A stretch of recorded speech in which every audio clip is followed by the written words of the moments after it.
Matthew chapter 14. At that time, Herod the tetrarch heard the reports about Jesus, and he said to his attendants, "This is John the Baptist. He has risen from the dead. That is why miraculous powers are at work in him." Now Herod had arrested John and bound him and put him in prison because of Herodias, his brother, Philip's wife. For John had been saying to him, "It is not lawful for you to have her."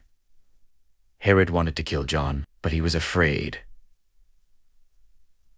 of the people because they considered John a prophet. On Herod's birthday, the daughter of Herodias danced for the guests and pleased Herod so much that he promised, with an oath, to give her whatever she asked. Prompted by her mother, she said, "Give me here, on a platter, the head of John the Baptist." The king was distressed, but because of his oaths and his dinner guests, he ordered that her request be granted, and had John beheaded in the prison. His head was brought in on a platter and given to the girl, who carried it to her mother. John's disciples came and took his body and buried it. Then they went and told Jesus. When Jesus heard what had happened, he withdrew by boat privately to a solitary place. Hearing of this, the crowds followed him on foot from the towns. When Jesus landed and saw a large crowd, he had compassion on them and healed their sick. As evening approached, the disciples came to him and said, "This is a remote place, and it's already getting late. Send the crowds away so they can go to the villages and buy themselves some food." Jesus replied, "They do not need to go away. You give them something to eat."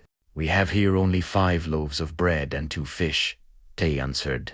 "Bring them here to me," he said, and he directed the people to sit down on the grass. Taking the 5 loaves and the 2 fish, and looking up to heaven, he gave thanks and broke the loaves. Then he gave them to the disciples, and the disciples gave them to the people. They all ate and were satisfied.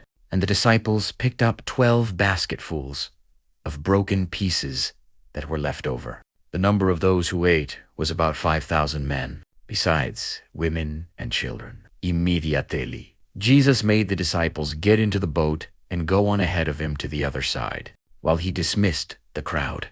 After he had dismissed them, he went up on a mountainside by himself to pray. Later that night, he was there alone, and the boat was already a considerable distance from land, buffeted by the waves, because the wind was against it. Shortly before dawn, Jesus went out to them, walking on the lake. When the disciples saw him walking on the lake, they were terrified. "It's a ghost," they said, and cried out in fear. But Jesus immediately said to them, "Take courage. It is.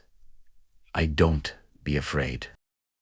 "Lord, if it's you," Peter replied, "tell me to come to you on the water." "Come," he said. Then Peter got down out of the boat, walked on the water, and came toward Jesus.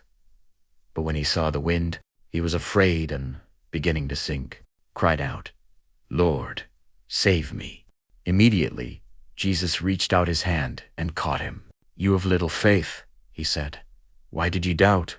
And when they climbed into the boat, the wind died down. Then those who were in the boat worshipped him, saying, "Truly you are the Son of God." When they had crossed over, they landed at Gennesaret.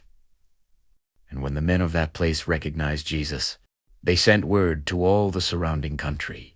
People brought all their sick to him and begged him to let the sick just touch the edge of his cloak, and all who touched it were healed.